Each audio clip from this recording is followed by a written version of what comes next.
Roger from Rockhampton sent a lovely email in saying, Richo, I love deep-fried calamari, but is there anything else you can do? Well, Roger, I'm going to show you a great dish. It's called calamari neri, and it's something my grandmother used to make for me.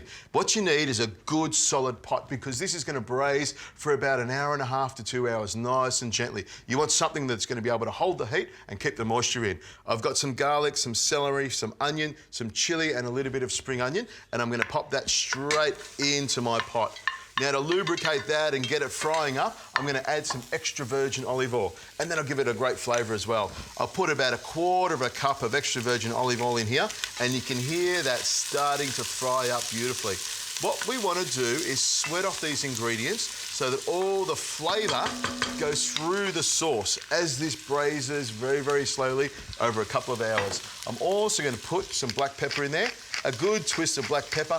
You can use black pepper if you want, or white pepper, or even ground white pepper, which is a favourite of mine. A pinch of salt, because you need to make sure everything tastes good. That's sweating down beautifully. Now, here's my secret ingredient, anchovy. I put a couple of anchovies in here, which helps to give it a really nice flavour. You'll never taste the anchovies, but it helps to bring that seafood sort of flavour into the pot right at the beginning. Now, you're probably wondering where I get the black ink from. Well, when I'm cleaning my calamari, I take out the little ink sacs. You can see these little ink sacs here, and that's what turns this dish nice and black. What I do is I clean them up and pop them straight in here. And within a couple of minutes, this will be nice and black. If you don't like the black stuff, you don't have to put it in, but believe me, it makes it delicious. If you want, you could go to your fishmonger and buy it already done, but I reckon if you do it yourself with fresh calamari, it tastes so much better. Now, have a look at this. You can already see the ink from these ink sacs already starting to colour up the dish.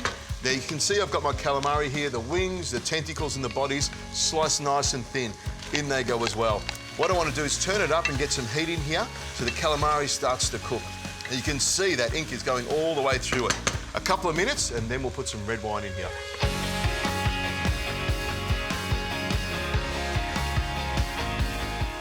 The smell of that is incredible. It smells fantastic, but the colour is also amazing as well. Now, at this stage here, I tear off some basil and throw it straight in. Beautiful, fresh basil is incredible.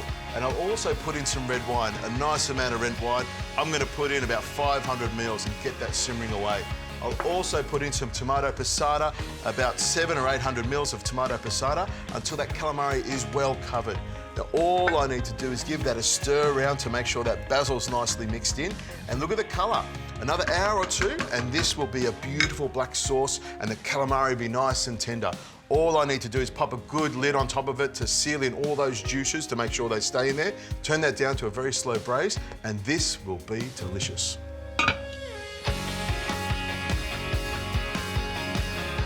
Oh, have a look at that.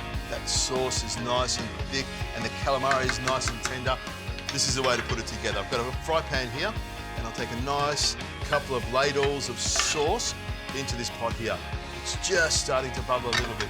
Now, to that, I'm going to add parsley, a nice amount of chopped parsley, flat leaf parsley, of course, and why not, a little bit of extra virgin olive oil to make it even more delicious. And then my pasta, which is already cooked, I'll put some of this straight into the pan here. Enough for me and a friend, or enough for a big helping for me. In it goes like that. Now, a little tip when you are working with squid ink calamari, it gets all over you. So when you toss it, be very, very careful. Give it a couple of tosses like that, and you can see that beautiful sauce going all the way through the spaghetti. Now, I've got a nice little bowl here, and I'll pick up some of the spaghetti straight in here. It smells amazing.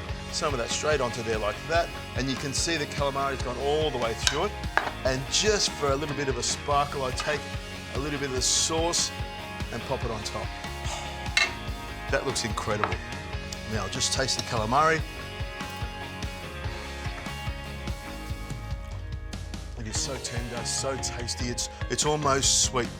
And for a dish like this, a great sauce is what makes it all work.